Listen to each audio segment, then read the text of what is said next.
Welcome, everyone. My name is Manisha Thomas, and I'm here with PHAP today. And I'm really excited to welcome you to this webinar on complaints and feedback mechanisms, making much needed changes, which PHAP and the Interagency Standing Committee Results Group on Accountability and Inclusion are organizing today. Today's our fourth and final event in this series on strengthening accountability and inclusion. Great, I see that we've already got some feedback coming in on the main challenges that you're facing with regards to complaints and feedback mechanisms.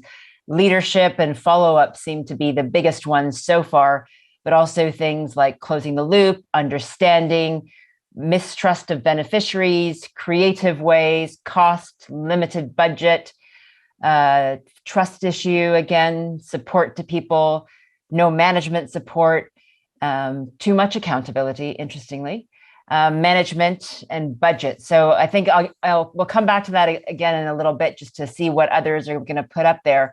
But I think it's really interesting to see those challenges that you've already highlighted.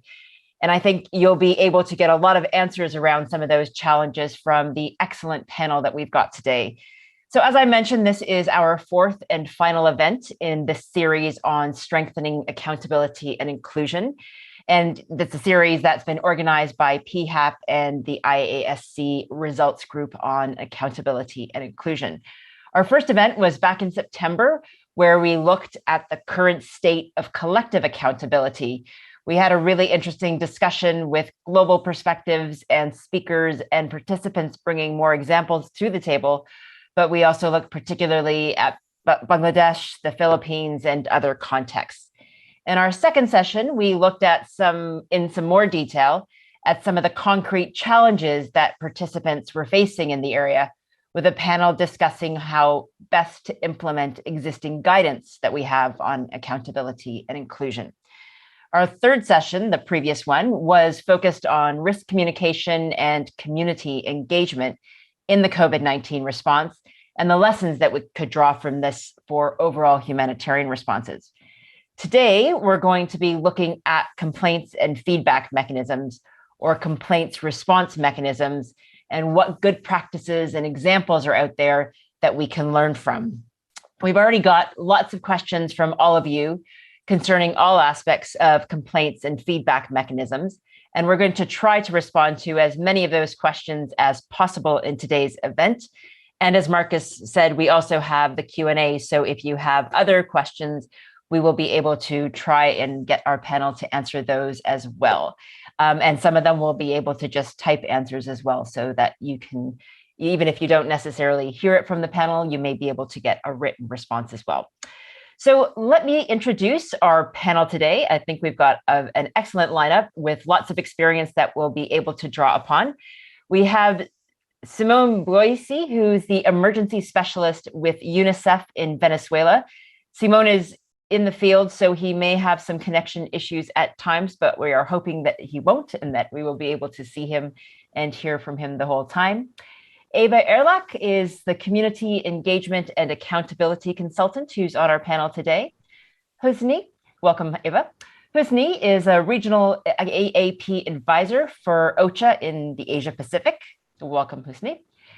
Frederick Muscala is the Advocacy and Alliance Program Manager for CCBRT in Tanzania. Welcome, Frederick. And last but not least, we've got Sandy Tsai, who is the meal manager in Afghanistan for the Danish Refugee Council. Welcome, Sandy. I hope you're there on video. I do not see you, but I'm sure you're there somewhere. There you are. Wonderful. Thank you so much. So we're going to really look at some of the basics around community complaints, feedback mechanisms. And maybe before I start, just a bit of a note on terminology, because there are many different ways that we can talk about these mechanisms: complaints and feedback mechanisms, or a CFM, a complaints response mechanism, or a CRM, a complaints and feedback response mechanism, a CFRM, or a community feedback mechanism is another alternative, also CFM.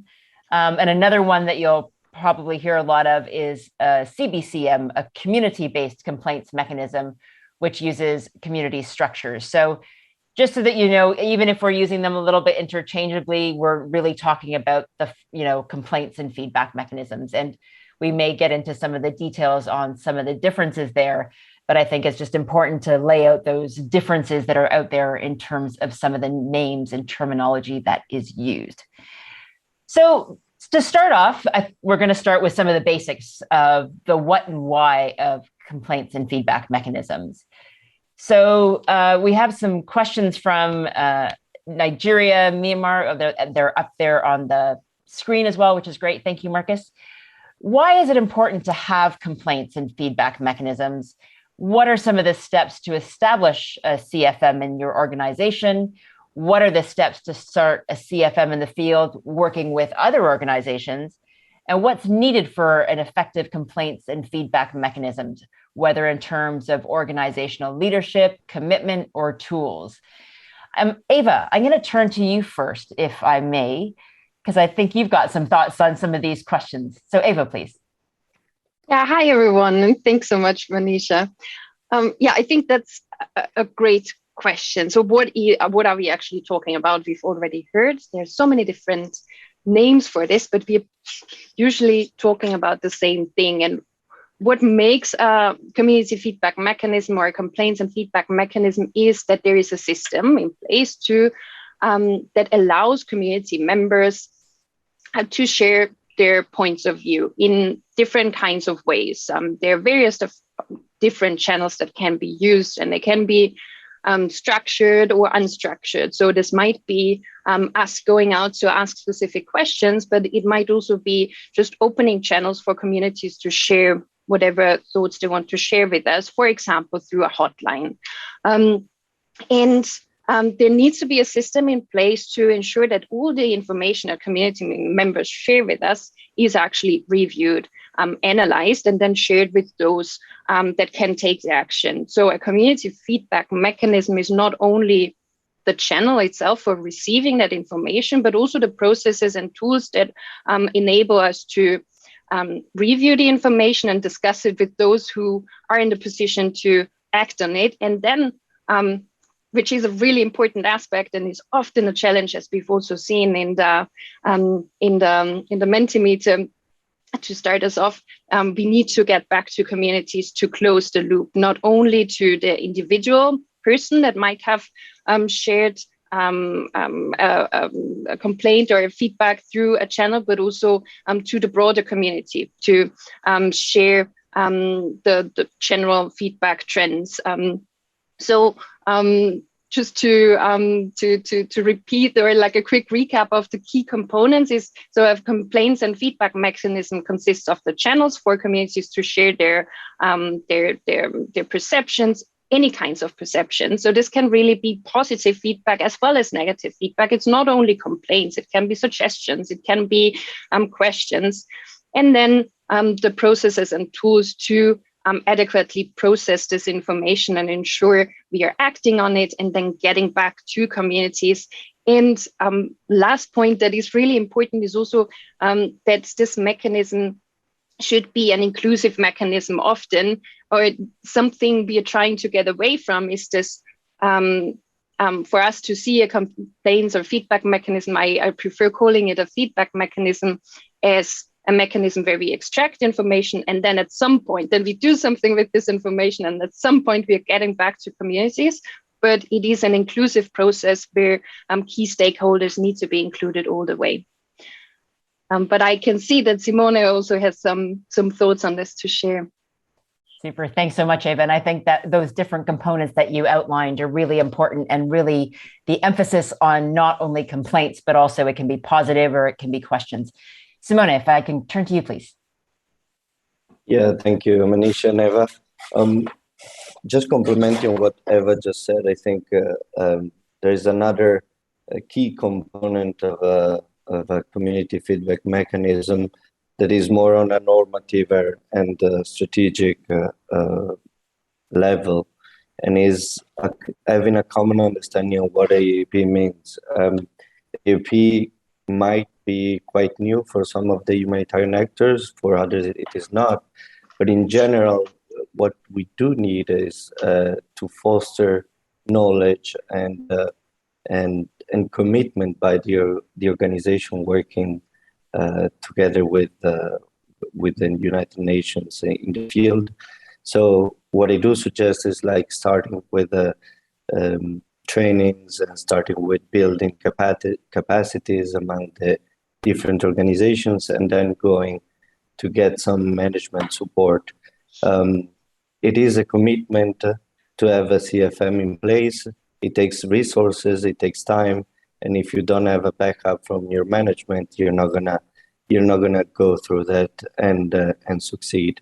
So yeah, this is just to add some like starting activities or starting engagement you should develop before getting to what Eva just said. Over.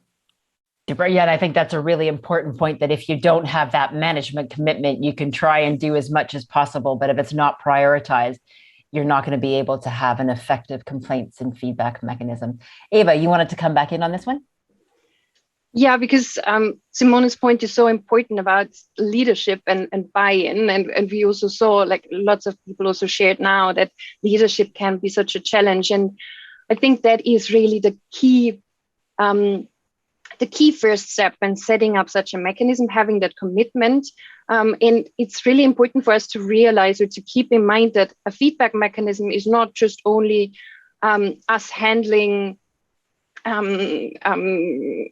complaints from the community and us not knowing how to react to that, but we have to see this as an opportunity. And this is really important when building buy-in, to show how this helps us. And a community feedback mechanism helps us in so many different ways. It's not only our obligation. So that's of course, it's not a question if we have a feedback mechanism or not. It is communities' right to share their thoughts, but it actually also is a really clever thing to do, because it helps us to understand if we are moving in the right direction. Is what we are doing actually relevant to communities, or is it just a waste of resources? Is there something else that is more important at this point of time? Also, if there are issues, if there are issues in terms of misconduct or broken latrines, we will want to know. And the community feedback mechanism enables us to understand where are the issues and enables us to address these in real time. And it's also, what we've seen is that it makes our lives easier. So for example, staff members in communities hearing the same things over and over again, it's really important for them to have a way to document this information and advocate for change. So to be able to say, like, look, we've been hearing this stuff over months. Communities know they need to wash their hands, but they don't have the water. So what do we do about this? So it's not only important for community members to have this way of sharing this, but also for our staff and volunteers to make their of course the overall goal is accountability, but it also makes the lives of our staff and volunteers in the field easier, because it is, I'm just repeating myself, it's a way for them to advocate for a certain change if you have it documented and if you can share it up and escalate these issues. Thanks, Eva. And I think that's a really important point, is that we should be using that feedback in order to improve our programs and really make the changes that communities are seeing are needed. I think that's really a critical point. We have a question before I turn to the rest of the panel. Another question that had come in is, how do you know that your complaints and feedback mechanism is working? A question from Myanmar was, what are the characteristics of a functioning CRM? Can we say that a complaints and response system is functioning even if we don't receive any complaints? Eva, I think you wanted to take this one. Yeah, because I love this question, so I'm sorry. I'll be quieter later. But we've got lots of time. It's okay. But the question is, like, if I don't receive complaints, does that mean that they're like it's working and there are no complaints? And what we've seen is that in order to understand if a community feedback mechanism is working, we need to ask communities. So there are several different ways for looking at that. But first step is asking communities, like, are you aware of the mechanism? Have you been using it? Do you feel you're listened to? So there are ways of including like small perception surveys after a call, or including perception surveys, these questions in broader perception surveys. But then also we can look at the data we've received and understand, who have we reached? So who reached out to us? What kinds of community groups were these? Have we only heard from men, or did women use it as well? Do different ethnic groups use it equally, or are there certain groups that have never shared feedback, and how can we reach these groups to better understand? And then most importantly, we should look at the impact of our mechanism. Are there actions that were informed by community feedback? So not only looking at the number of feedback we've received, because that doesn't really tell us much, but to look at, okay, to what extent have actions been informed by community feedback? Have we used it to inform broader learning and adaptation? Have we closed the feedback comments that warranted individual follow-up and action? So all in all, I would say many complaints are actually a good sign, because it means the communities trust the mechanism to share their thoughts and their feedback and concerns. I think that's great, Eva. And I think that point about, lots of complaints are a good thing because they're using it, and lots of feedback is a good thing. I think there's often the feeling that, if we've got too many complaints, that means it's not a good thing. But I think it's almost the counter of that. It is, you do want to get lots of feedback and complaints, and then you know that your system is working. We had another question that came in about really organizations that have limited capacity. What are the critical elements? So the question was, do you have any recommendations for small organizations that don't have a lot of field presence and limited staff capacity for managing accountability mechanisms and reaching out to communities? And linked to that also is another one from Lebanon, as most of the focus is on humanitarian actors, where development actors are having to offer some humanitarian aid, smaller scale, but still for very vulnerable people, but they don't necessarily have the systems and experience that other more experienced humanitarian actors do. How would you advise this is addressed to avoid cumbersome systems for relatively small groups of affected populations? And do you have any examples or recommendations that are adaptable to development or longer term services? Sandy, I think you had some thoughts on these ones. Yes. Hi, everyone. Can you hear me okay? Great. So yes, I think this is a common problem, especially among smaller NGOs in the field. So in Afghanistan, what we are doing right now is we have an accountability working group that is putting together a guidance note that can be used for large and small organizations as the minimum standards. But to be very practical, I think the organization first needs to do their own capacity assessment to think about what is within their own capacity to do in terms of the existing trainings that they have and the existing skills, as well as the kinds of relationships they have in the community. As Eva was saying earlier, there are many ways to collect feedback. You can have a hotline, you can have complaints boxes, we often collect a lot of feedback when we are doing focus group discussions, KIIs, collecting routine data in the field. All of that is feedback in some form or another. And there are different types of feedback, as we talked about before. There's active feedback where we go and proactively look for it. And then there's passive feedback where we sort of give them a channel to use, and then we sort of receive their feedback passively.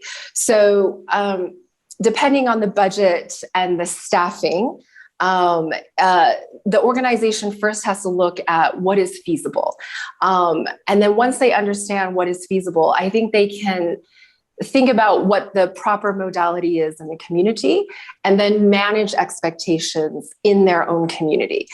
Because a key component of the feedback system is closing the loop and making sure we respond in a very timely manner to make sure it is effective and people are getting the information that they need, or having a case resolved.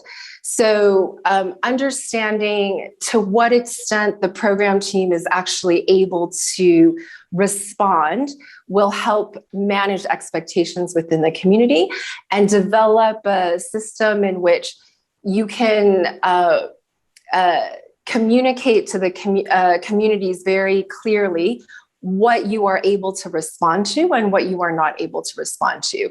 I think one thing that is very effective as well is doing sort of a service mapping. So working with other organizations in the area who might have bigger capacity to handle larger complaints or to respond with services, to do a service mapping to talk with other organizations so that you can refer people if you are not able to respond. You can also make use of the community members themselves. So you can identify specific people within the community that are trusted, that have been pre-identified by the community members themselves. You can identify staff who can act as focal points of driving the mechanism. Yes, and then just making sure data is collected, that whatever activities you are doing are being documented. So that's sort of a starting point. But yeah. Thanks so much, Sandy. And I am looking also, we've got a number of questions that are coming in through the Q&A and the chat. And so I'll be pulling those in as well. But I think there's an interesting one from Uwe who's asked, would the questions about limited scope and limited capacity for CFMs in some organizations point to more investment into common or collective or even potentially independent mechanisms? I see some nods there. I think, Eva, I'm going to turn to you first, and then anybody else who wants to come in, just flag to me and I'll come to you after Eva, please. Yeah, thanks. And yeah, that's really important, and it's coming up more and more. We have our separate mechanisms and we have our own ways of working. Every organization has their own approaches, and Sandy already mentioned so many different ways for receiving feedback. So what, in my experience, what is key is to have platforms such as a coordination meeting. It can be as simple as such, or more sophisticated platforms. But the basic version is just a regular meeting with focal points from the different organizations that are in regular contact with communities, no matter which channels they're using, to discuss what have we been hearing, what are the highlights, what are the main trends we see in our community feedback, and how do we address this. So for example, this was piloted during the Ebola response and has also been set up in the Africa region as part of the COVID-19 response, to have community feedback working groups, or whatever you want to call it, but just to have a meeting with focal points from different organizations, even if they do not have a formal feedback mechanism. But there might be small organizations that are more community-based, that are in regular contact with communities, that have really important feedback to share, and to have these meetings and at least understand the overall, like the main overall trends. And there are various different ways of doing that. So there are more sophisticated ways of sharing data, but what is really important is not to get lost in discussions on how do we compile all the data and harmonize the whole systems, because as a first step, we need to acknowledge that organizations have different ways of working, different ways of different target communities, and so on. There is a minimum that we can agree on, that we should agree on, and there are also there are data standards developed for community feedback. This is a project that I'm working on with the Interagency Standing Committee, the Results Group 2, But apart from that, I think the very first step is really getting together and having this coordination between organizations to be able to discuss what are the key things that have been heard and what are we actually doing about it. So moving one step further to the discussion and the interpretation of the main community feedback trends. Thanks so much, Eva. And I think that point, how you would need at least that minimum coordination between the focal points. And I think, that how do we get organizations to work better together? And I think, as you said, organizations have their own methods, their own ways of working. And it comes a little bit back to that point, Simona, that you had made at the beginning about really that commitment and leadership that we need as well. And there's a question that had come in around, what can we do to convince leadership to set up complaints and feedback mechanisms and to set them up correctly or to do it right? What's some of the most convincing cases that we could use instead of just saying best practice? Because that doesn't seem to be enough to change decades old ways of doing things. So how do we convince leadership to do that? And then how do we convince organizations to work together as well? Simone, if I can pass to you, please, on any of those aspects, obviously. Yeah, thank you. Like what I would suggest is you work with technical people within the other organizations, and you convince them of the need of such a feedback mechanism, and they can do advocacy within their organization, make sure that the leadership is committed to that. And I want also to complement on what Eva just said about how we can actually use different feedback from different organizations, different community feedback mechanism. What the Venezuelan experience has taught us is that we could start with developing a common workflow and common set of feedback categories in order to then go and analyze the feedback from different organizations and different mechanisms on a common ground. The workflow in Venezuela was developed by NRC together with an AAP working group that was not formal at that time, but it was composed by these technical people within different organizations that wanted to convince their management that community feedback mechanism was needed. And I think it works in terms of just setting the base for a common understanding on how to build it and how to process feedback coming in. And it's up to every organization to develop their own mechanism if there is not the possibility to go for a collective one. But still, the answer is work with the technical people, and they're going to convince their managers over. Thanks very much, Simone. There is a question also, I mean, this issue about having the coordination meetings between focal points is sort of a basic one, but there's a question about, why are you not sort of recommending having one interagency system? Why is that not the way forward instead of everyone having their own system? So I'm going to throw that one there. I know, Husni, you've got your hand up, so I'm going to turn to you first, and then Eva, and then Frederick, I think I saw your hand as well. We'll come back to you. Husni, please. Thanks, Manisha. Can you hear me all right? Right. Yeah, I just wanted to come in quickly on that collective approach. And I think now that we realize, I think there's a lot of awareness within different organizations that they need to come, to come up with complaint and feedback mechanisms. But I think one thing that we need to understand is that when we establish the system for complaints and feedback, we need to understand, the preferences among communities in terms of what information needs, they require, and then also what sort of communication landscapes, available in the local communities, so that whatever we establish will be appropriate for them to reach out to us. And also, I think there's quite a lot of emphasis now to come up with a common approach.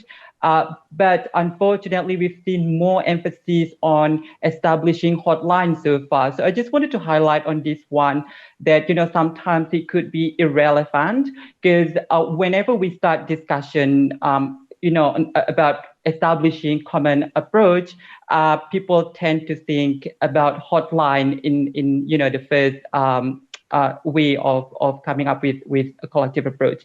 And I think we need to be a bit more dynamic in terms of looking at inclusion aspect, whether, people in remote areas have ownership to mobile phone, for example. And I think that's a really, key area to look at, whether people will use the, channel or not. So that, the first thing that we all need to understand, basically. So last year, I worked with Myanmar team in terms of looking at different community feedback channels in the camp area. So we found out that, there was just a lot of duplication among different agencies. So imagine they have a lot of camps in different places. So in one camp, for example, we identified that there were around 7 to 10 hotline systems from different organizations in there. And I think now it's really, about finding a way to harmonize the system, right? But when it comes to harmonize the system, we need to be diverse, not only looking at hotline system, which is easy to build, from our end, but at the end, it will not be inclusive for people to participate in our programming or response. Over to you, Manisha. Thanks very much, Hasni. And I think that point around we automatically kind of go for hotlines. It seems to be, one of those easy, quote unquote, things to do. And someone's pointed out that donors perhaps are also not helping there because they're pushing for that. But we also know when it comes to things like protection from sexual exploitation and abuse, hotlines are not necessarily the best way forward. So I think that point about being much more dynamic and inclusive, I think, is really key that you pointed out, Husni. And I think how we design complaints and feedback mechanisms has to be done with the community, because as you said, we need to know what it is that they will use. Frederick, I'd seen you had your hand up before, but now it's gone. Did you want to come in? No, it has already been spoken by my colleague. Yeah. Okay, then I'll come back to you. Yeah. Wonderful. Ava, please. Yeah, thanks. And thanks, Husni, for making these important points. I couldn't agree more. And I think what we also need to keep in mind is that a collective approach doesn't necessarily have to mean that we are setting up one feedback channel, but we should take advantage of the different diverse ways of working of different organizations. And I think what is really important is also not to cut out smaller organizations that might have more informal ways of working and engaging with communities that are already in touch with communities. So I think that's also a really important way of collecting feedback, to harvest the information that is already shared during regular activities, making sure that this information is shared. So the IFRC has developed lots of materials on that.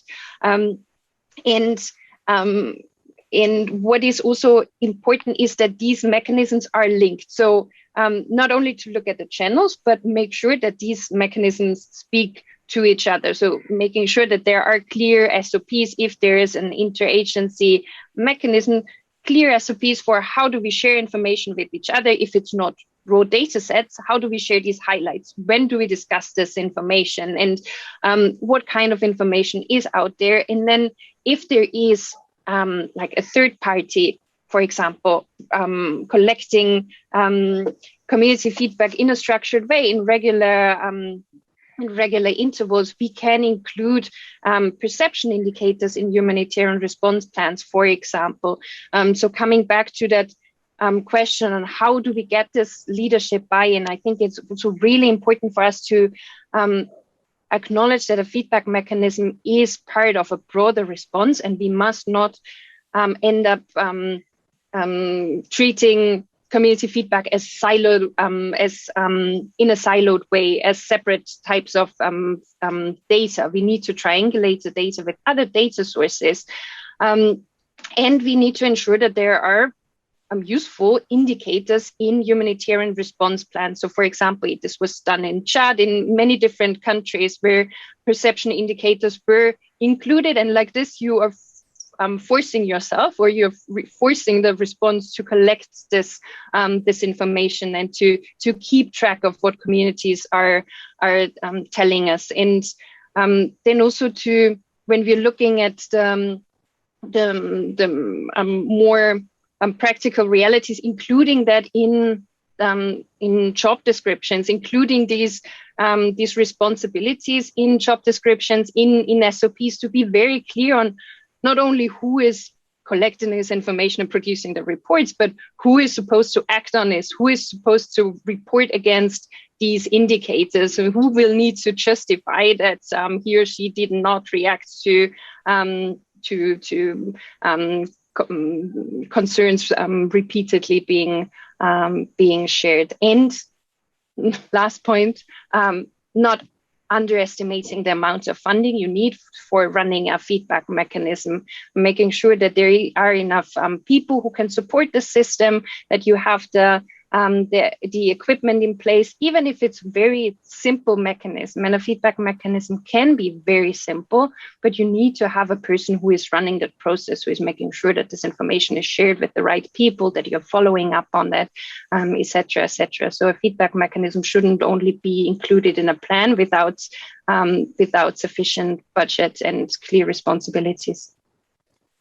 Thanks so much, Eva. And I think that point about really, including it in job descriptions and making sure that someone is accountable for following up is really important. And I think that's where we have a really important role for leadership, to really be looking at what are we doing with those complaints? How do we make sure that it's part of the process of response that we're doing?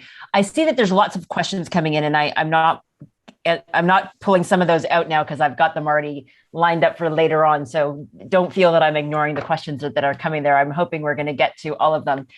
I wanted to turn a little bit to issues around accessibility and literacy, because we had a number of questions around those issues around inclusion and access difficulties. And it's, if we're looking at some of the questions really around how to design complaints and feedback mechanisms when affected populations may not be literate, was a question that came up from colleagues in Nigeria, Kenya, Afghanistan.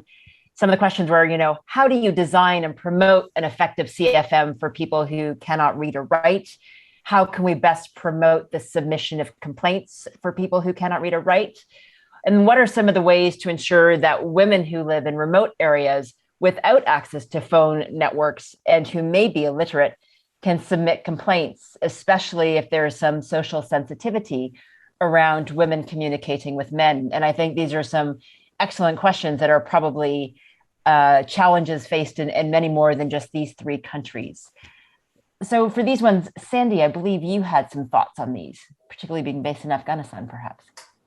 Yes, actually, this is something that in terms of reaching women, this is something that we are struggling with now, and also trying to exchange ideas about how best to reach women. So I'll talk about the literacy side of things first before I talk about reaching women in remote areas. So in regards to literacy, what we've found within DRC is across a lot of our country programs that most of our community members actually prefer giving feedback in person rather than using a hotline or a complaints box. And so we have set up mechanisms in which we actually have a help desk at nearly every activity that we do, where people can come to a help desk and give us feedback while the activity is happening. And we also explain to them sort of if a hotline exists, how they can call that hotline. So we do make use of a lot of active channels. So we do help desks. We also conduct focus group discussions and KIIs. And we incorporate accountability questions into our routine data monitoring, whether that is post-distribution monitoring or distribution monitoring. So we do incorporate those questions so that when we are physically face-to-face or doing phone interviews, we can be receiving that feedback. The other thing that we've done, which we've done both in Afghanistan as well as Myanmar, is we have created many visual aids from a local artist that have pictures and cartoons of the way our mechanism works, and visual aids of what incidences that they can report on and who they can report that to. So there are no words on these visual aids, it's just pictures. And we test these pictures with the community. So we go into the community and we show them the pictures and ask them what comes to mind when they see them. And then we adjust as necessary. And then once we have finalized these visual aids, we do a lot of trainings and a lot of awareness sessions in person to give a lot of verbal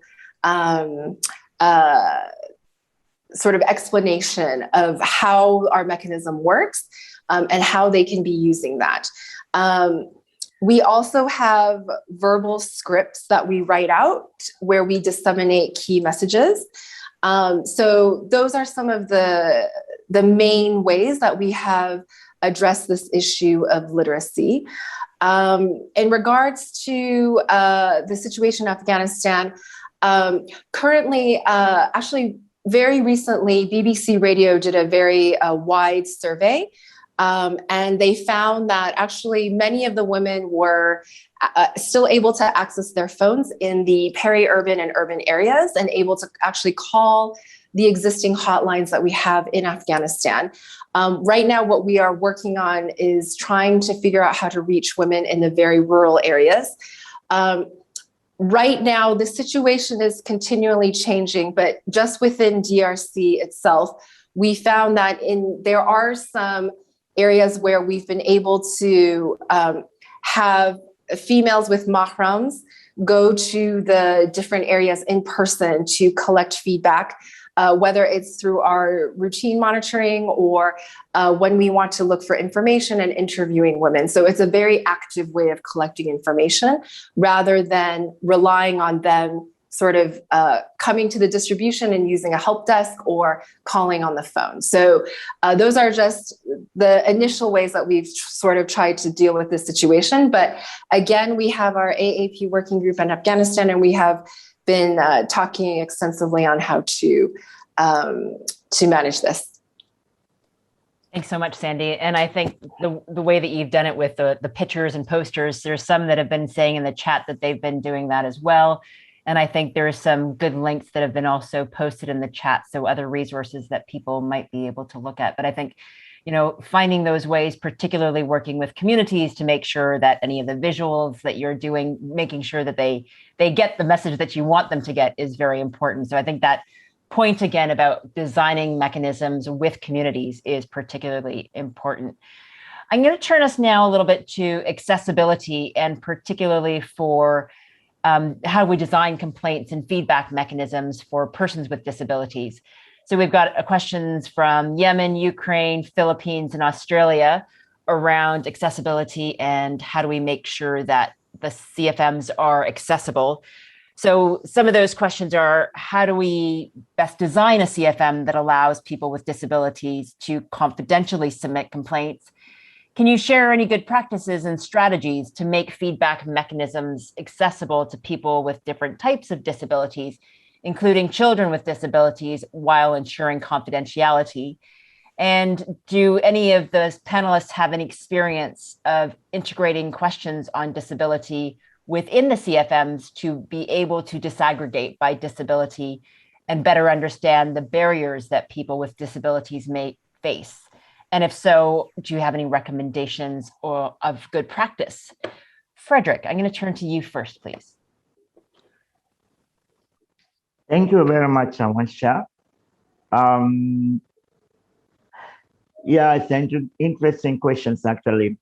So I would like to point to a few aspects that need to be considered so as to have complement and feedback mechanism which is inclusive to people with disability. for anybody who is designing CFM, need to, and you want to include people with disabilities, then there are some key questions that he needs to ask himself and try to get answers to. The first question is, who are my client? Who are your client? And here you need to look at the sex, the age, the type of disability. And this is important because, people with people with different types of disability have different, specific needs when it comes to a complement and feedback mechanism, usage. So you need to understand the type of disability a person has and what are the specific needs that this person needs in order to interact with the CFM. But also you need to also understand or ask what are the barriers that people with disabilities are facing when they are trying or to make use of a feedback mechanism. When you do that, then you understand each person with each specific disability has different barriers that he is encountering when he is trying to make use of the complement and feedback mechanism. So by understanding those barriers, it gives you an opportunity now to say, how can I address these barriers so that this person can make use of the mechanism? But also, the second question that you need to ask yourself is to what feedback do you want to collect from the client? What kind of information do you want to collect for that particular person? If it's a person with disability, say a visual impaired, a person with hearing impairment, or a person with a physical impairment, whatever. But what kind of information do you want to get?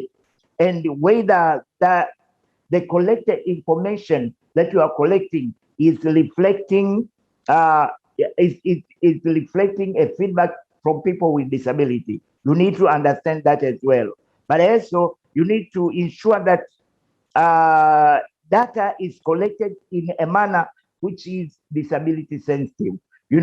Sometimes development actors, because of lack of awareness on disability, then they don't know how to interact with people with disability and therefore be able to get the information which they need. So you need to be, sensitive when you are collecting a data to a person, say from a person with hearing impairment or a person with visual impairment. Those different type of disabilities can react differently depending on how do you interact with them as a development actor trying to get information from them. But also you need to have staff who are trained on disability inclusion. They have to understand disability and its dynamics. Otherwise, it will be difficult to even orient or get information from people with disabilities. So we need to train our staff. We need our staff to have a knowledge on how to engage with people with disabilities. We need our staff to understand the dynamics that people with disabilities are having and the challenges and the barriers that people with disabilities are having. So it's when we are planning or designing a complement and feedback mechanism, we already know what are the barriers that we need to address to make them participate effectively in collection of information. But the other important point is also when you are collecting data, of course, make sure that you engage people with disabilities. I'm a person with disability, and we have this saying that nothing for us without us. We are the one who know the problems that we are facing, and we're the one who can better, propose what ways, what approaches, what mechanism can be put in place for us to provide effectively the feedback on whatever challenges that we are facing. So it's very important that you involve people with disability in your process. But also you need to ensure that the communication and the information sharing systems are accessible to people with disability, are disability friendly. You're talking about like a person with the hearing impairment, and you want to get information from him. You are working at the community. You don't know the sign language. How are you going to get that information? Okay, if we can write, then the person can write for you and get that information. But if we cannot write, then you have to learn a bit on even a local kind of signs that can be used to get the information to that particular person. But also you need to ask your client about accessibility requirements and a reasonable accommodation. What need to be done for him to be able to access complement and feedback mechanism? And if you cannot like address all the barriers, what need to be done in terms of like reasonable accommodation? What should be done in order for him or her to participate? And actually, reasonable accommodation is not that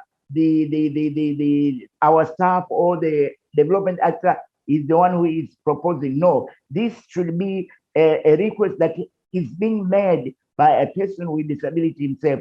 And then, as you know, a development practitioner, you discuss with him the best way that you could provide that reasonable accommodation.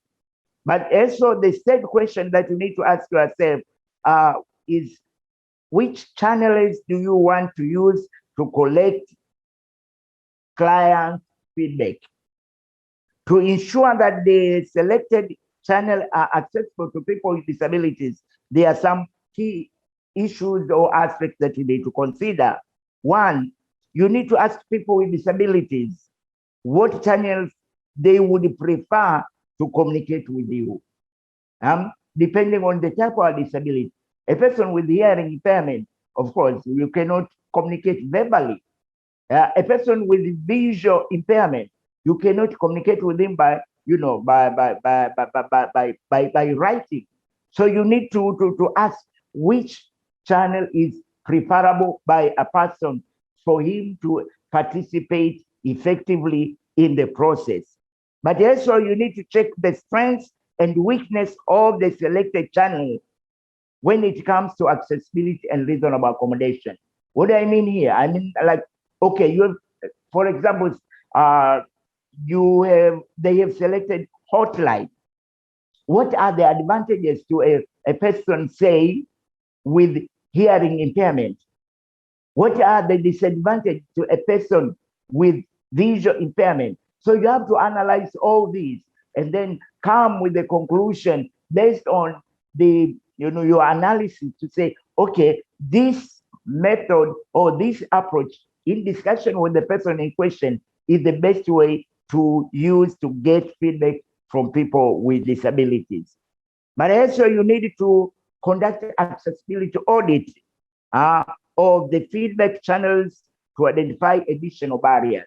There might be some barriers that are not seen, so you need to go a step ahead and to like try to identify what are the other barriers, potential barriers that might hinder a person with disability not to participate in this process and try to develop strategies to address those. Yeah, so with that, I think let me stop here, and then I think if you consider all it, but maybe before I finish, I mean, contributing on this, I think there are very two important things or aspects that any development practitioner needs to consider when talking about disability inclusion. The first is accessibility.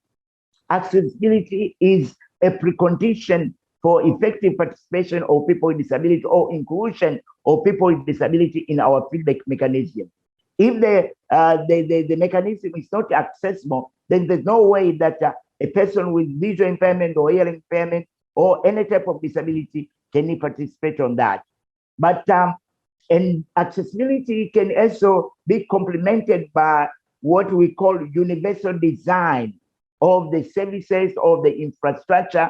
And universal design addresses a lot of, you know, barriers when it comes to accessibility. you design a service in such a way that any person, regardless of whatever he is, he can make use of that, of that system or that mechanism. But the second one is reasonable accommodation. As I've said, there are other barriers that might not be addressed. So as a practitioner, you need to look at what reasonable accommodation, of course, I can provide, make this particular person participate. And you do that by asking to him or her what should be done for him or her to participate effectively in the feedback mechanism. Thanks. Thank you so much, Frederick. And your comments have generated a lot of other comments in the chat. So I just wanted to point out a few of those. But before I do that, we also have lots of questions in the Q&A section. So if others want to vote on a particular question, then I might be able to see them just to try and see which are some that people are particularly interested in. So please do just use the thumbs up sign in the Q&A because we have 54 questions in the Q&A. So we've got a lot of interest on this one. Just a few things that came up in the chat while you were speaking, Frederick. And I think this point that you made, again, is really involving individuals who have disabilities. But Joanna had pointed out that if an obvious starting point could also be to work with local organizations that are already working with persons with disabilities. So looking to those organizations who may be able to also help identify what some of those accessibility options might be, or really to identify leaders within the community who could help on those ones.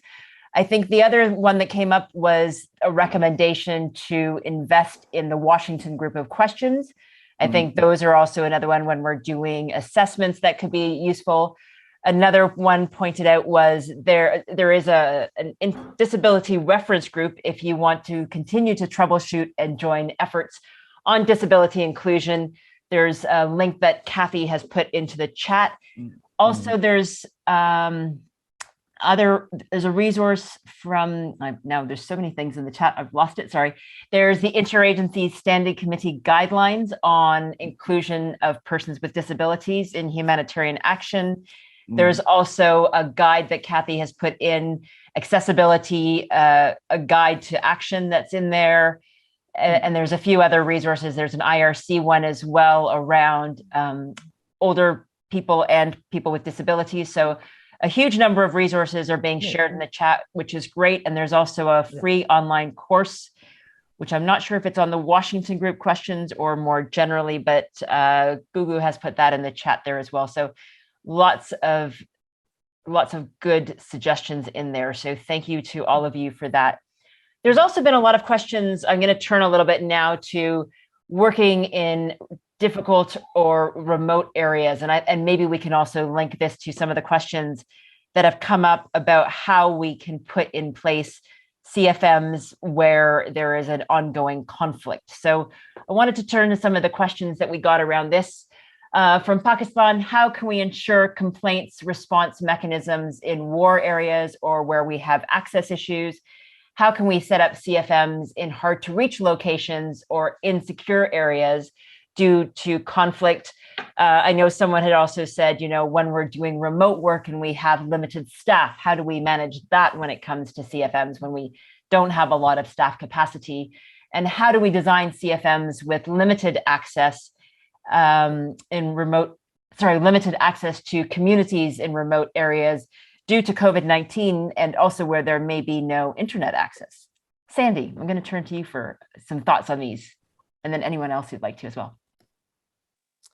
Sure, I'll start. So I think this is a very common challenge that we have in the spaces that we work in. I think when designing a CFM system, I think we have to be very practical and also very realistic as to the capacity of the organization, the staff, the budget, and also what we are able to actually respond to.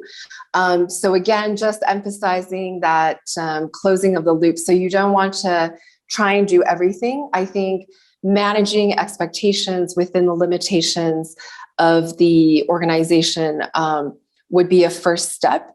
And in terms of reaching people, I'll just share with you a couple of things that we experienced in Myanmar in DRC. So in one of the areas, we did not have access, and we also did not have internet in two of the areas that we worked in. What we had done is actually, before we launched a full-scale CRM system, we piloted some smaller scale mechanisms in other areas where we did have access, to see how well they worked first, before we moved into areas that were more remote, difficult to access, and where there's no internet. One advantage that we had actually within the organization is, before we lost access, we had developed a network of what we called incentive workers on the ground. So they were a network of community members who were essentially implementing the activities and were very embedded into the community. They already had phones to communicate with us at the base stations. And so we relied heavily on them during the time when we lost access, to implement also the CRM system. So we trained them remotely over the phone. And then we did a lot of active feedback collection. So anytime we had an activity, we collected feedback from them, and then we also tried to manage expectations in regards to what we were actually able to respond to. So within DRC, we usually split our types of feedback into several different categories. One being just regular feedback, just showing appreciation. One is requesting for information. One is requesting for support. One is non-sensitive information regarding program feedback. One is sensitive information regarding protection risks. One is COC cases, and one is sensitive information regarding in relationship to external organizations, sorry. So when we were setting up the CRM system in these hard to reach areas, we were very realistic and practical about what we could actually respond to. So we were very clear with the community that we could only respond to certain types of feedback.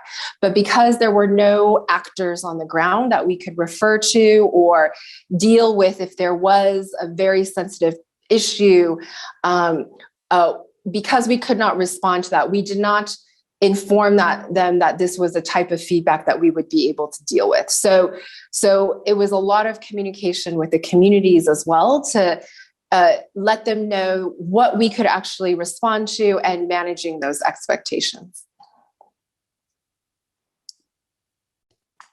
Super. Thank you so much, Sandy. I mean, I think the way that you've been able to sort of test them before you kind of roll them out, working with the networks you have, is critical in order to make things work. Linked a little bit maybe to that is, this issue about power structures. And I know also that the issue of trust has come up in a lot of the questions that have come up, is how do we make sure that people trust the systems or the mechanisms that we're creating? Some of the ones around power structures, and I think there's a bit of a link there potentially with trust. So I'll put those out there together.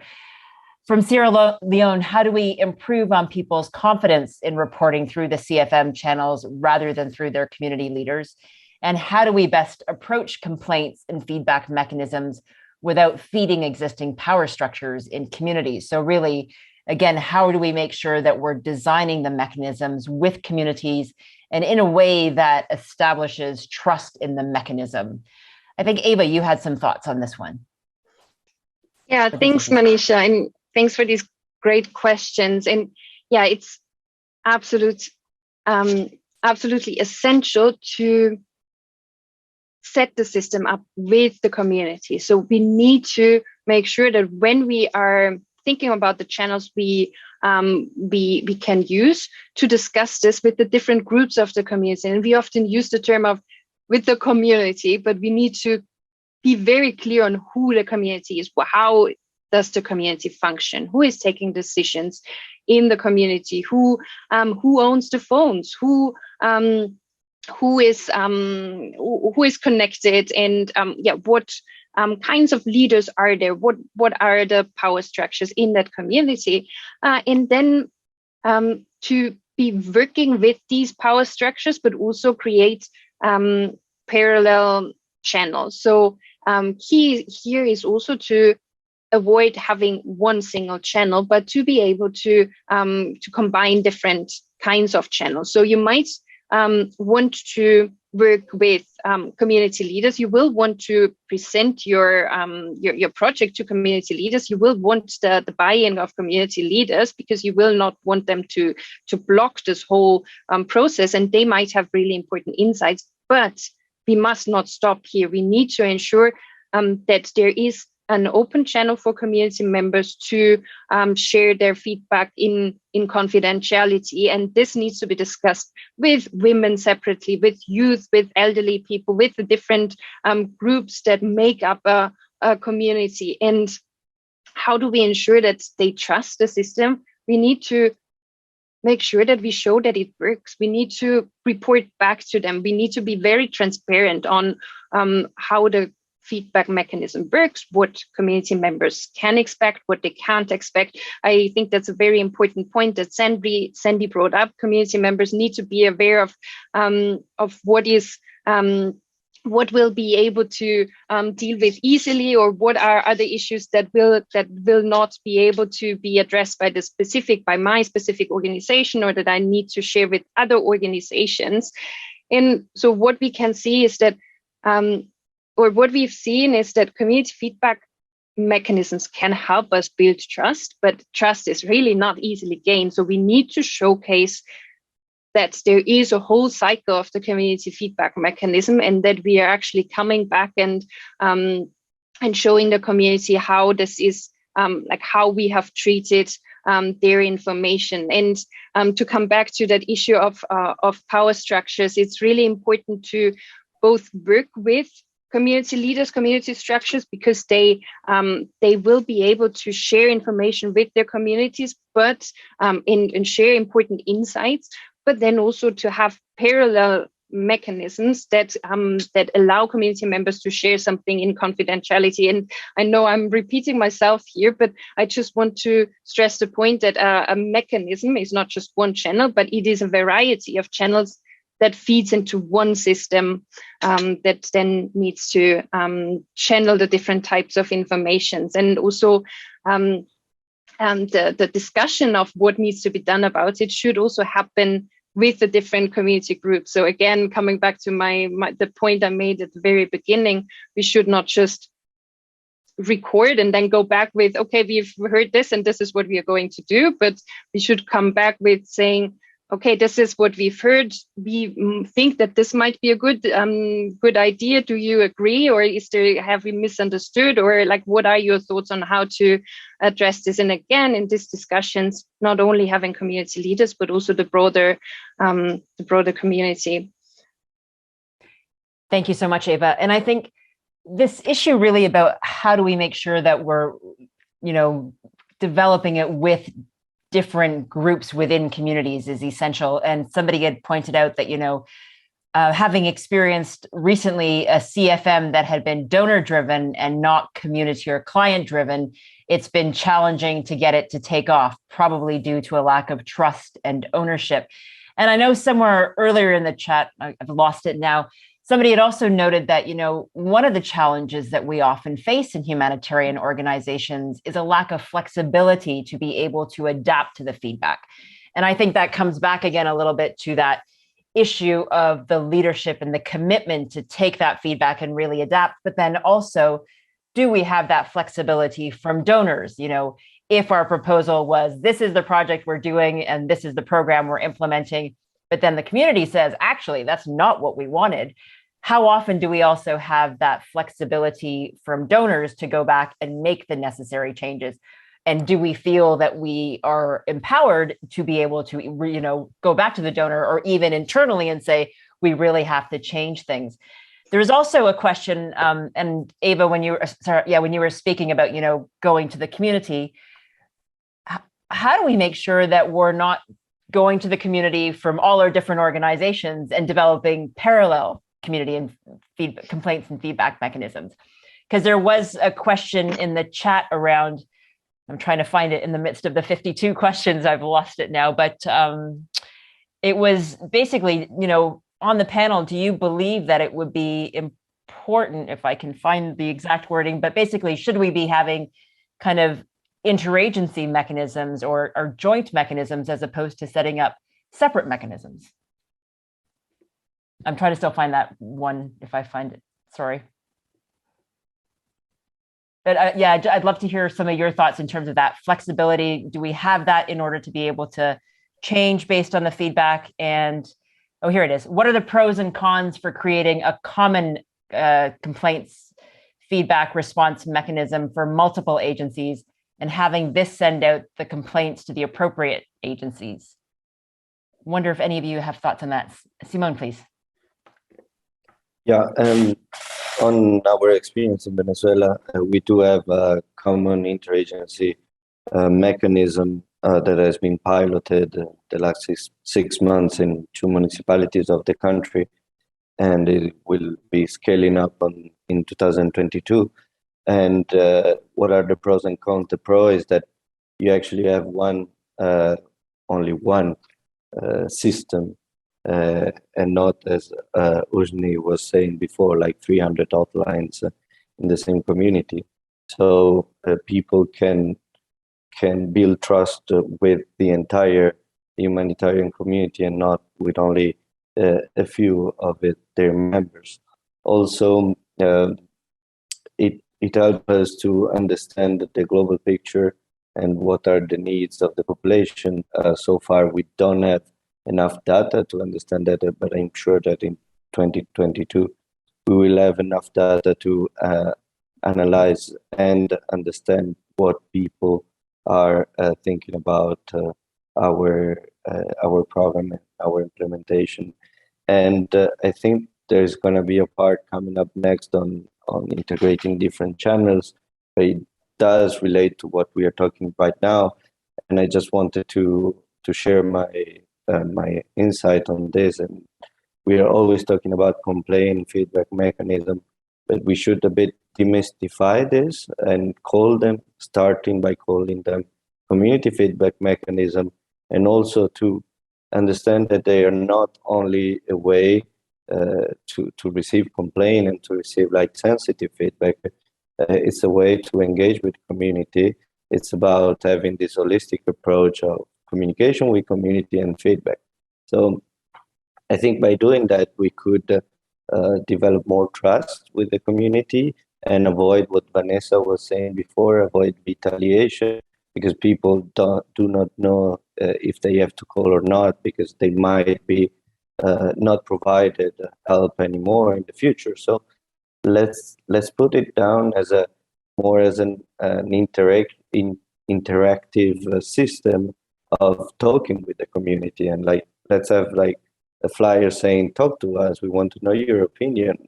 And among these opinions, we definitely are going to have sensitive feedback and we're going to manage them. But we also are going to have other perception of the population, rumors, and a lot of question on what we are doing. For example, like more than 80% of the feedback we received could be answered only with informative answers. So it was more, people might not know what we are doing actually, and we have to use this system also to make sure that we provide the right information. So having this broader approach might help us on building trust, and also having this collective approach might help us dealing with different problematics through the same mechanism. Over. Super. Thanks so much. Ava, you wanted to come in as well there. Please. Yeah, thank you. And yeah, very, very much agreed with you, Simone. And just to come back to the point about donors and our flexibilities, and us sometimes being afraid of not being able to address all that communities are asking for.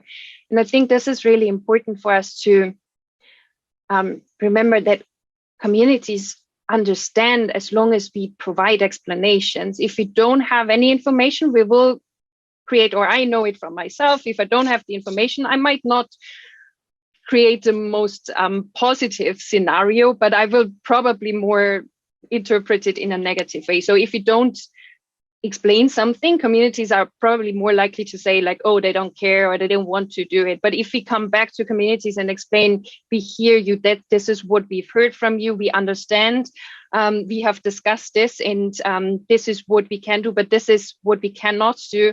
This is important to explain. But then also in terms of flexibilities, donors do not want to spend, most donors do not want to spend money on things that do not make sense. And I've talked to representatives from donors, and they are usually very open to adjusting plans if we can show that this is based on what communities have told us. So feedback mechanisms can actually help us to do that. They really help us to advocate for changing priorities, for adjusting plans. Because we can show the data and we can show that there are issues, and donors are usually open to changing it. I'm not saying that it's always easy, because often we write plans in offices and it's then difficult to adapt them. But usually there is some flexibility, but it's also up to us when writing plans to factor in some flexibility, to not include exactly what we're going to do, but to write plans in a more flexible way to be able to adjust to what communities are saying us. And donors are, more and more donors are asking for community feedback mechanisms. It is usually a requirement to have feedback mechanisms.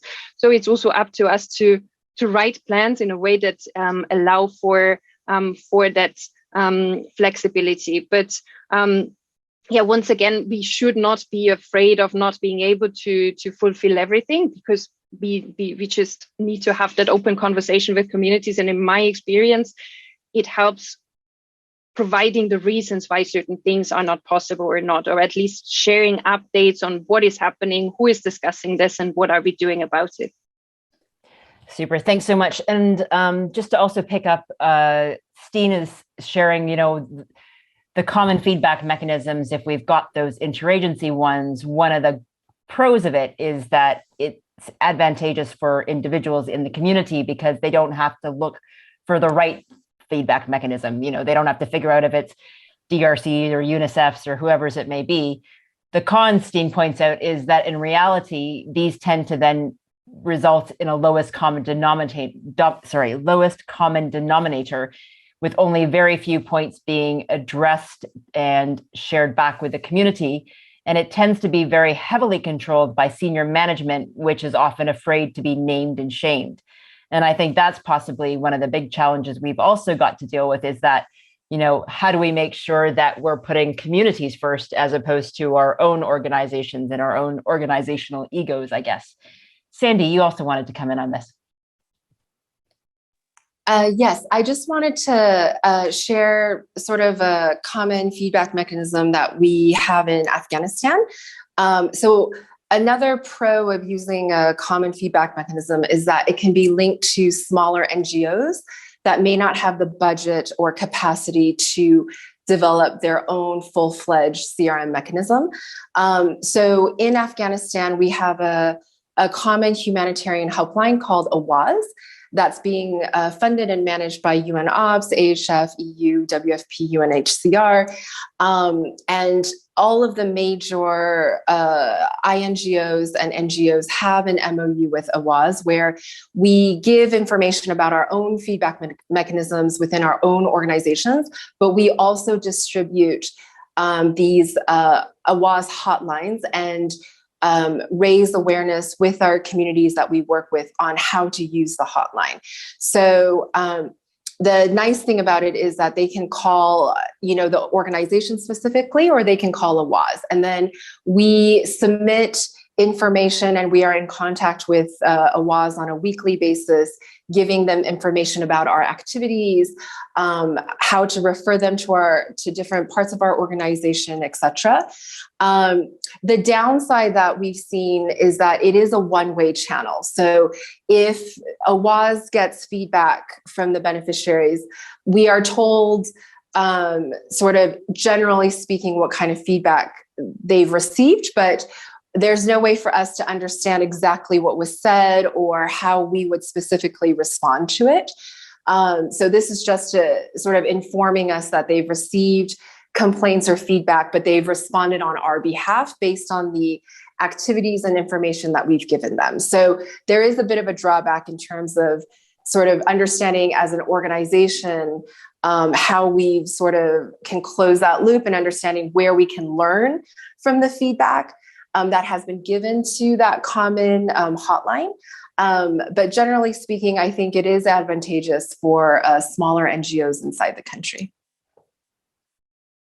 Super. Thanks for that example. And I think one of the things there was a question up there is also how can we make sure that we're able to share all these experiences much more, because in different countries or different organizations, there's been lots of good work happening, but how do we make sure that we're able to really learn from the experience of others? So maybe that's just something that we can also reflect on in some of the other answers that you're going to provide.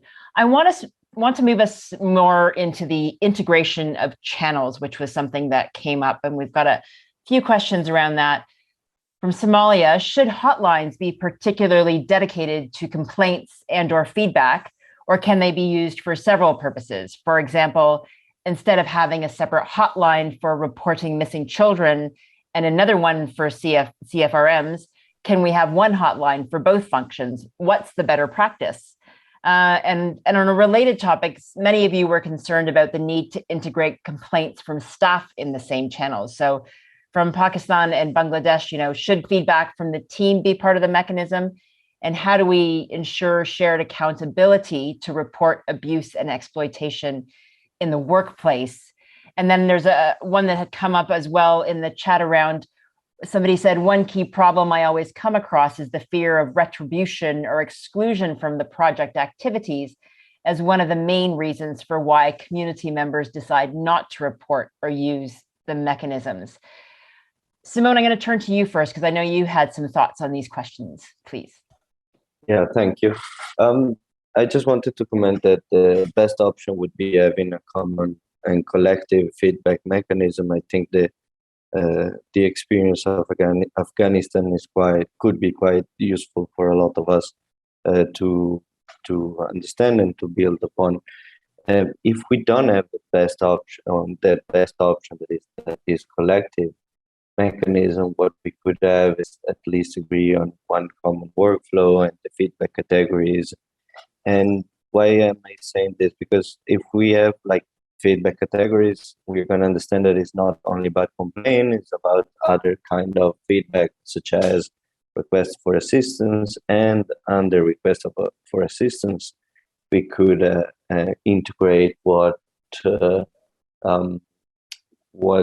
Anwar from Somalia was telling us before, was asking us. So we can fit different services under a common hotline, and then maybe use the same hotline in different leaflets on different communication campaigns to target a specific audience. For example, the plan for 2022 in Venezuela is to use the common interagency hotline for PSEA at national level. So we're going to use the same number, same infrastructure, same workflow, but maybe we're going to use this specific number and this email, WhatsApp, and face-to-face module on PSEA leaflets and PSEA communication materials. So the idea for me is have the broader scope of the mechanism you can possibly have in order to deal with most of the incoming calls. Because from a population, I don't like to say affected, but from the affected population point of view, when you look at the humanitarian actors, you're still not sure what everyone is doing. So you maybe want to just call one same number and then to get orientated through the call. That is one of the take. In terms of if team members should actually answer through the reporting system, should use the reporting system, I think they should be entitled to. I mean, they could, but also I think that within the organization there are specific reporting systems for complaints or misconduct among staff and partners. So I think we should be going to see as a collective feedback mechanism is more oriented towards the population we serve, and it could also be used for staff, but not only. Not only that option should be available for staff. Over. Super. Thanks so much, Simone. Eva, I know you also had some thoughts on these questions. And then anybody else, Frederick, Sandy, Husni, if you want to come in, let me know, please. Eva. Yeah. Please.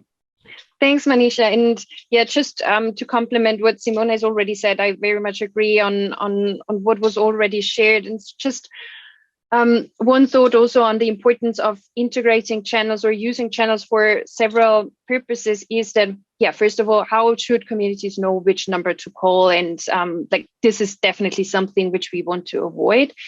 And what one also wants to avoid is to have these specific channels for specific types of feedback. So we do not want to have one channel for sensitive feedback, because it might be stigmatizing for a person. So people knowing, oh, she called this number, or oh, she went to this place, can prevent people from using that channel. But of course, that being said, we need to ensure that sensitive feedback is handled safely and appropriately, so that this information is then flagged. So if we have a channel feedback mechanism, or so in any channel, we need to ensure that our staff and anyone who is collecting that information is trained on identifying these types of feedback and can flag them right away. Ensure that this is not that this information is then only shared with the assigned focal points or with the people who have the background to handle this, and who can take the next steps.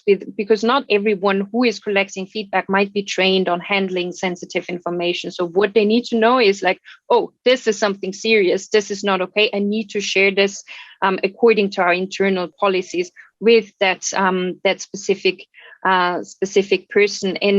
And so training here is absolutely key, and awareness raising is not only key for our staff and volunteers, but also for community members. So when we are talking about channels for to handle sensitive feedback, such as sexual exploitation and abuse, or other types of protection issues, or fraud, corruption, we need to discuss this with community members, so that community members know what kind of behavior is expected from them. Because there is what we can see is that we might set up these channels, but they are not used, and not only because they might not be trusted, because community members don't see an issue with that type of behavior, or they might see an issue, but they don't realize that they have that they have the right to report this, and that there are channels for them to share this information. So there is also really interesting work.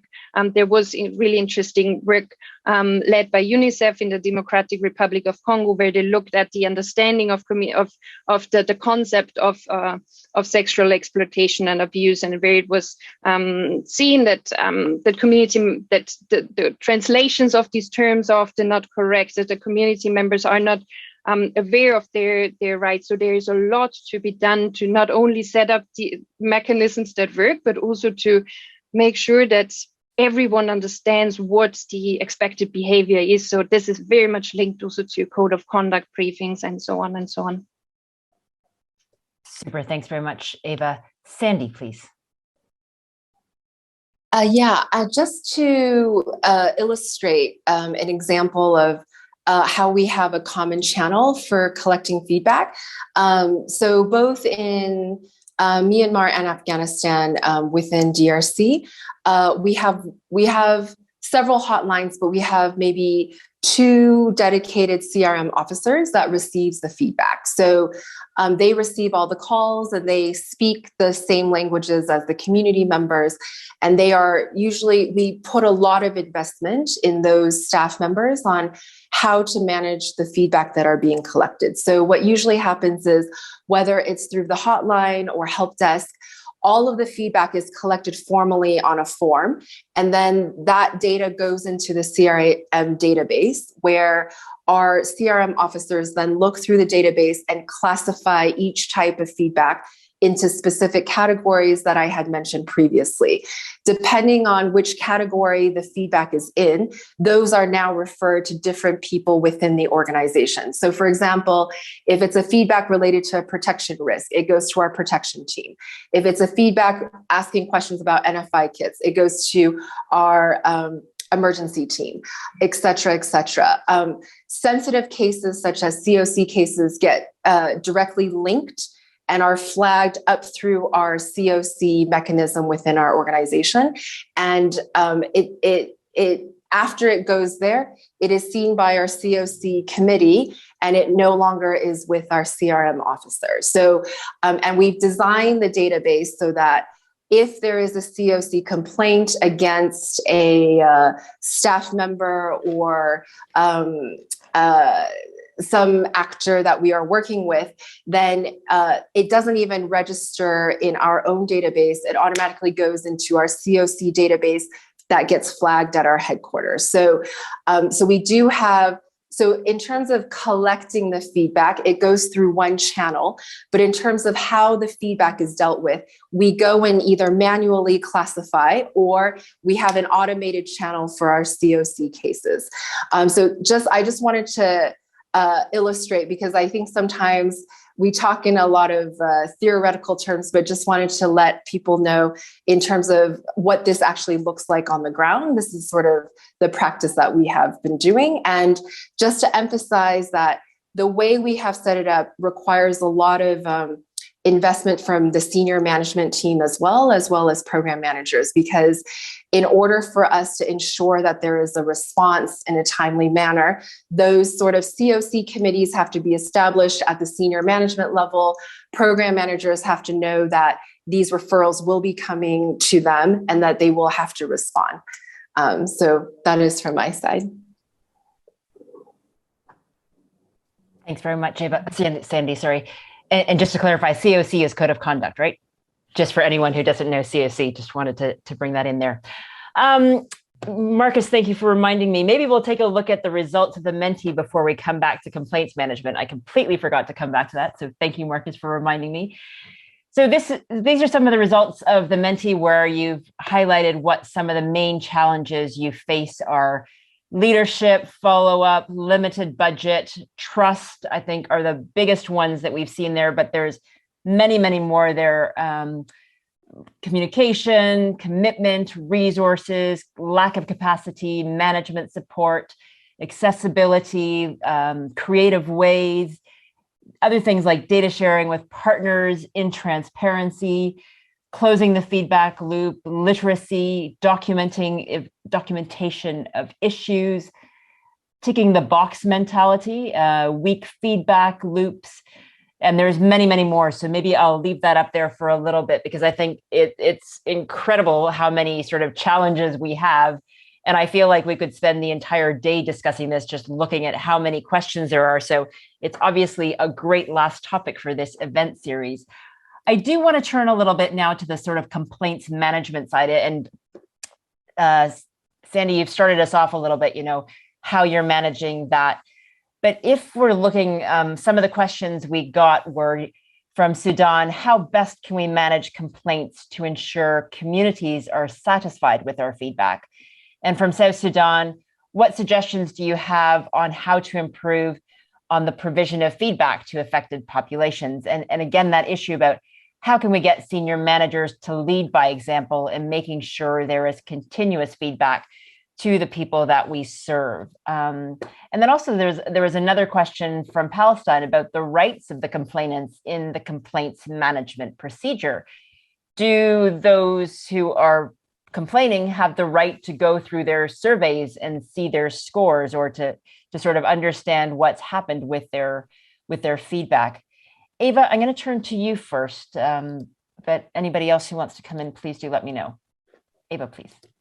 Thank you. And I think we've already mentioned a lot of the key aspects, and Sandy has told us a lot of information on how to practically manage community feedback that comes in. And I think one of the most essential things is that, first of all, we need to ensure that all the information we have ends up in one central place, or ends up in the place where it can be managed. So if the mechanism is a very local one, that's fantastic. So if the information can be addressed on the local level, that is great, and it should be as local as possible. If action is needed on a higher level, we need to ensure that this information is centralized and then reviewed on a more central level. So first of all, we need to be very clear on what the scale of our mechanism is and who needs to be involved in this. So the part of the setup of the system is really to follow the information, be clear on what the information flow is,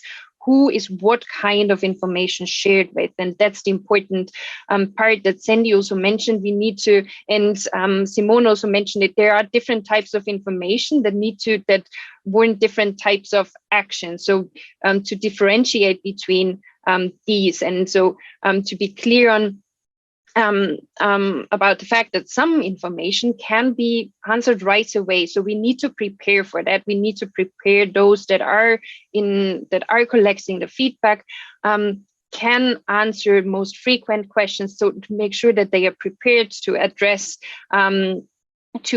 difficult issues. So we need to make sure that they are updated, FAQs and support materials for those who are in touch with communities and are receiving that information. But then there might be sensitive information that needs to be shared with the focal points. There is information that refers to different technical sectors. So we need to ensure that we have a focal point there. So if there is information about WASH, we know who to share this with, like who is the WASH focal point that I can share the community feedback with to address this. So there is this individual level of the of feedback comments, so making sure that these are channeled, but then there's also this broader learning and adaptation process for us to review the general trends, what has been coming up over and over again. And so we need to look at this on two different levels: the individual level, where the person who is answering, who is waiting for an answer of a specific on a specific question hears back, but then also the broader level where we're looking at general trends. And here we need to have that commitment from leadership that community feedback is part of. Is a standing agenda point of coordination meetings, of internal meetings, but then also that we are sharing this learning, these highlights with other organizations. So for us to contribute to a collective feedback mechanism, but if there's not such a mechanism in place, to share the highlights in interagency coordination fora, to share our WASH highlights in the WASH coordination group, and so on. So making sure that we are not sitting on this information, but we share it with those who are in the position to take action and to discuss the feedback with the community. So it's not just that we know how to address this, but community members might have brilliant ideas, or they might have already shared ideas on how to address this. So making sure that this is then discussed in community engagement activities, that this is discussed in the various different fora, making sure that we are then closing the feedback loop by talking about these issues in interactive radio shows, in our household visits, in our bilateral meetings. It really depends on the issue. So there's of course no one size fits all approach to addressing feedback. It really depends on the information. But what we can do is to prepare for the different types of informations and make sure that we are very clear on the different steps and on the roles and responsibilities that are involved in this process. Super. Thanks very much, Eva. and I think somebody had also suggested that, maybe in clusters, for example, they could share the feedback that they're getting. So that can also be part of that feedback loop, so that there is that sharing across organizations of what's happening. So, Husni, I'm going to turn to you because I know you're going to show us something very practical from Ethiopia, because I think there's a lot of questions around sort of how do we do these things in practice. So I think you're going to give us some good answers on that one. Husni, please. Thanks, Manisha. I think I'm going to build on what Eva has just mentioned in terms of centralized systems. Marcus, if you can help display the dashboard. Yeah, so I'm going to show you a practical example how we've come up with a collective approach for AAP in Ethiopia. So we worked on this building this platform, from June to August, and we came up with 3 editions of community voices so far. So I think also building on a lot of questions from colleagues in here, and also actually there's a section on reporting tools and standard and coordination that we want to cover as well, where there's a lot of question around how we make it practical in terms of sharing the data and then coming up with standardized approach to collect and respond to community feedback. So what we've done in Ethiopia within the 2 or 3 period of 2 or 3 months period of time, we had a lot of discussions with different agencies through working group systems, but also through different coordination forums. What we came up with was that we learned the system that have existed globally. So I think we've taught a lot about common channels such as hotline.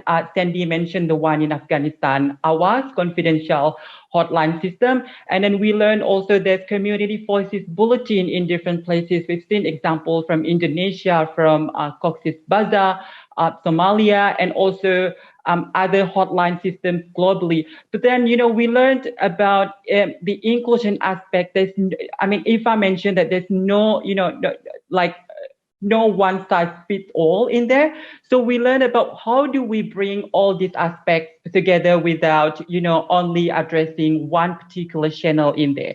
So we learned about individual community feedback system, from different agencies. So there's obviously a lot of different data points from different agencies when collecting feedback and complaints from communities. CSOs, INGOs, UNs have very different systems to, collect information from people. So we came up with a sort of like standardized approach.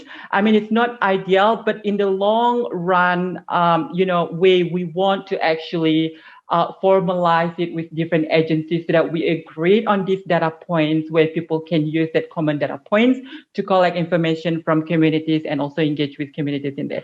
So what we came up with was that we came up with this platform on community voices. Marcus, if you can scroll down a little bit.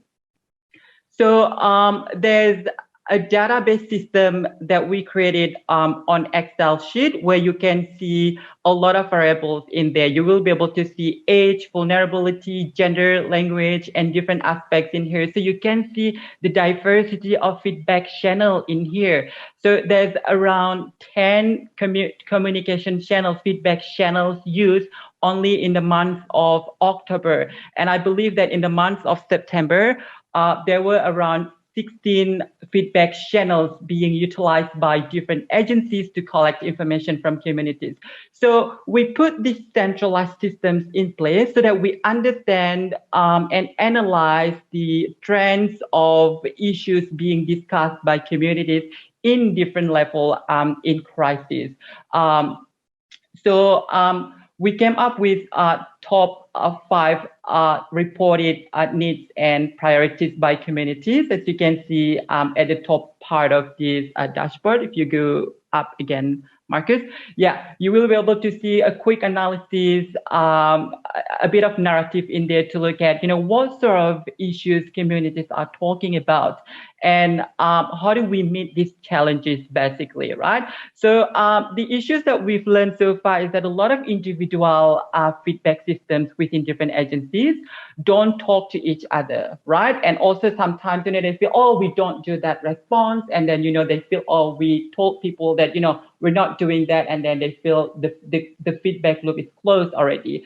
But, why not try to address this at the interagency level, right? So one key thing when we develop the system is that, as Eva mentioned, I think leadership support is key, and we need to tap into real coordination forums. So we worked closely with humanitarian country team in there, who's obviously decision-making body, for crisis. And we worked with clusters and sectors so that they can help with adapting their program, when working with communities. As you can see in here, it's all about clusters and sectors. There's information about food, about wash, shelter, NFI, education, and these sectors, need to adapt based on what people are saying on the ground. So, so we designed this tool collectively with different agencies, with inter-agency cluster coordination forum with each city. We asked for endorsement from each city, and they endorsed the system in August, I believe. And once that system was endorsed, then agencies are now starting to put information together in place. So to come up with this format, I think, again, we've been talking a lot about, should we establish a common channel such as hotline? I think we need to, to be able to talk to each other, right? It's good to have, our system such as in Afghanistan, the one that Sandy mentioned, but also we need to be able to complement to that system so that we're not only being exclusive on hotline system only, that we exclude other, community members that are not able to reach out through mobile phone, for example. So this system is obviously meant, to influence decision makers such as HCT and also cluster teams and also individual agencies to adapt their programming based on what people are saying in there. I mean, obviously, you will see the trends on a monthly basis. I believe food has been, the top priority that people are talking about because there's real crisis in Ethiopia, and we keep receiving, feedback about and complaints about food, obviously. So that's the thing that we try to advocate to HCT, that they need to change the way we deliver assistance to communities. So this is the kind of centralized systems that we've been able to we develop together, where there's a real collaboration with different forums. In the sense that instead of coming up with one sort of common approach, such as hotline, we wanted to emphasize that inclusion is important. And you've seen here a lot of variables being collected by different agencies. I mean, there's a lot of perspectives on variables, of course, because people think, some people feel, oh, we need to include more variables in there so that we understand the dynamics, of people who provide feedback and complaints. But then there's other aspects that people feel like there's too much to collect, and then at the end, there's a lot of burden and we can't do anything at the end. But we came up, I think the key thing here is that you need to understand the needs and also the challenges that you have on the ground. When collecting variables, information, through different variables, for example, you need to be able to really kind of, see what would be feasible for all people, and whether you want to understand which age group who have been able to provide feedback, and what gender group, for example, such as whether there's only male community that can provide feedback. So what about female group, for example, right? So that kind of dimension, I think we need to bring into this perspective. I mean, I would say that some variables are important to include in here because we need to understand about age, about disability, about gender, and a couple of other common variables.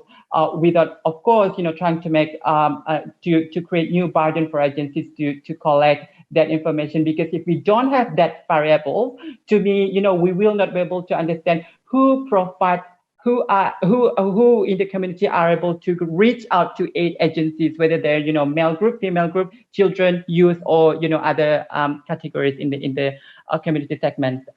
So yeah, I'll stop there, and Manisha, and happy to take any questions.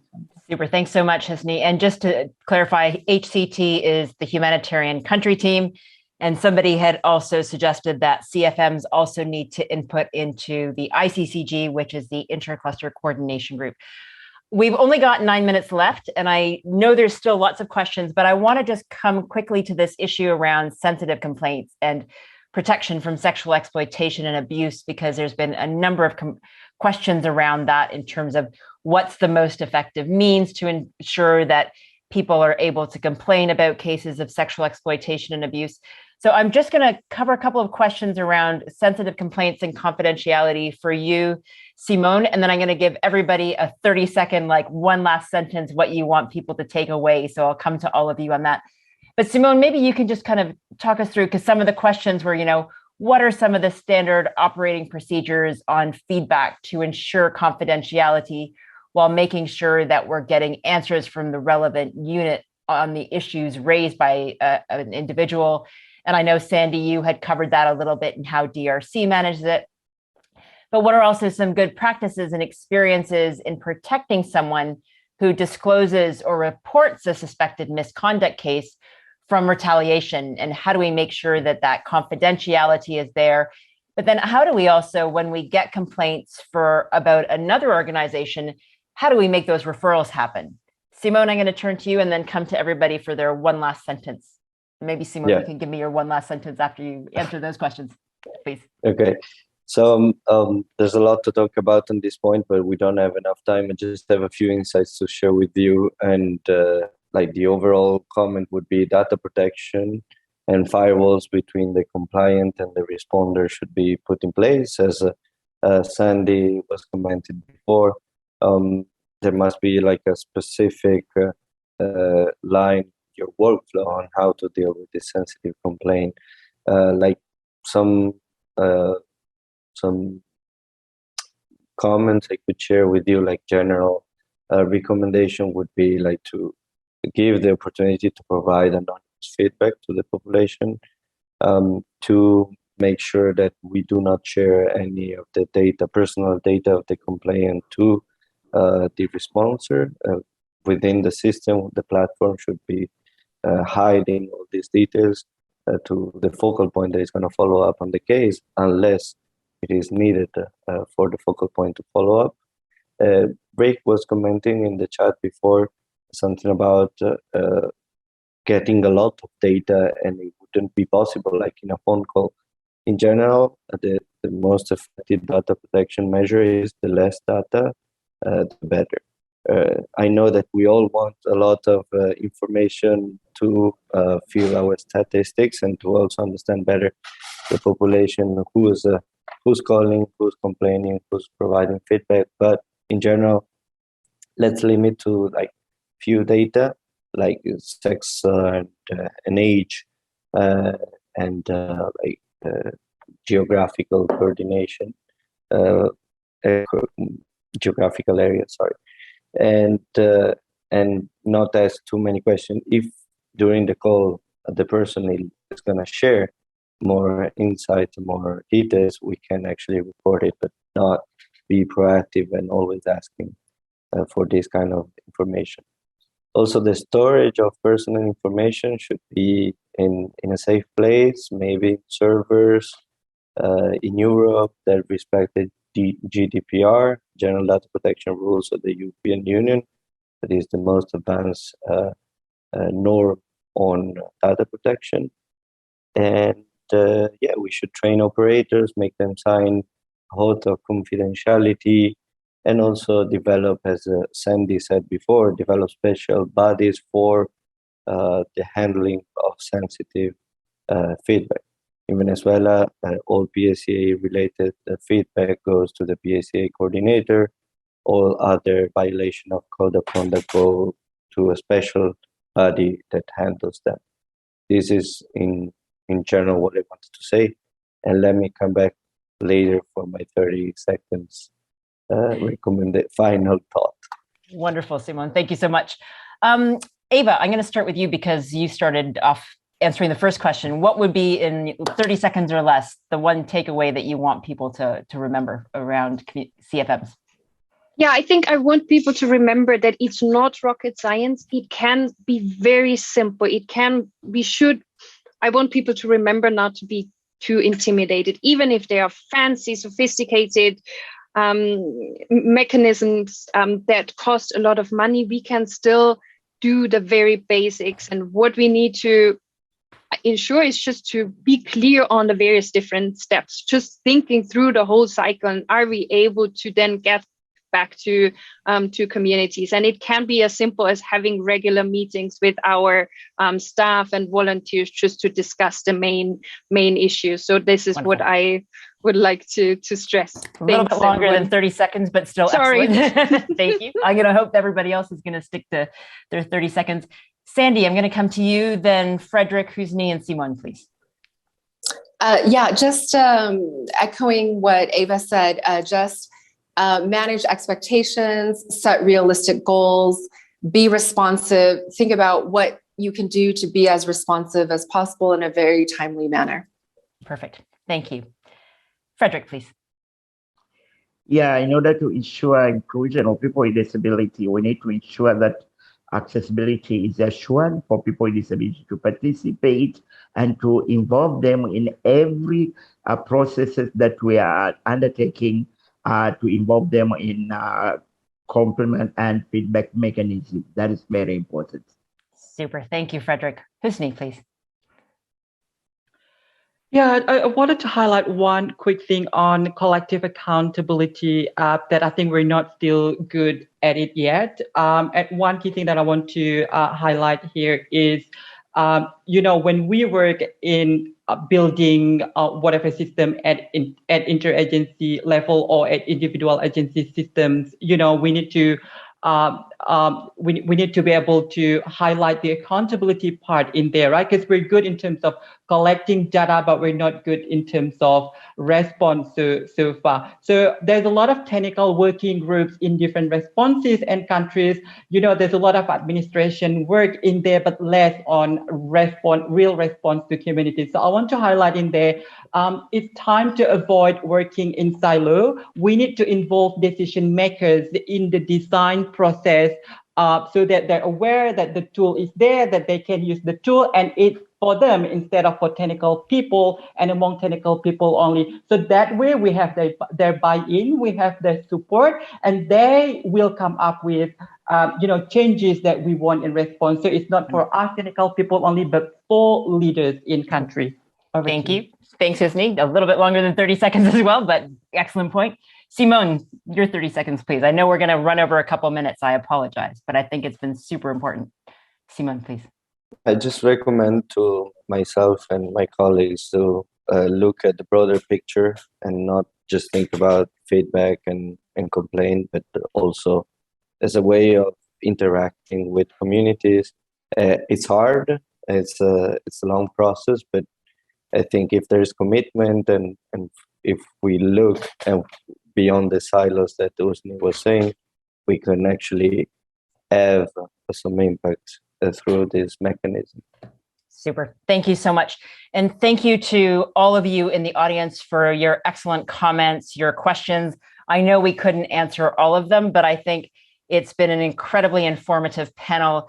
I think we really, started off with talking about how we need these channels for feedback. It's not just about complaints. We can get positive and negative feedback, but it's incredibly important that we're also doing something with that feedback and making sure that we're responding to it, that we're adapting our programs, that we're making the adjustments and giving the feedback in that two-way system back to the community to show that we're taking their feedback seriously and doing something about it. When we're thinking about how we develop complaints and feedback mechanisms, or call them more community feedback mechanisms, so we're really putting community at the center, we need to be sure that we are designing them with communities. And that means looking at the various ages, genders, diverse groups that you have in communities, including people with disabilities, to make sure that the systems that we're creating are accessible for them, that they will use it, and that they're made in ways, or they're developed in ways that people trust them. And if people don't have the trust in the system, we're not going to get those sensitive complaints. We really need to be looking much more at how can we work in an interagency manner so that we make it easier for communities to provide that feedback and complaints, and make sure that we have our own internal systems within our organizations to be able to handle those complaints in a timely manner, whether they be sensitive or not, and that they're managed by the appropriate people in the organization, which requires that commitment and leadership and the engagement of leadership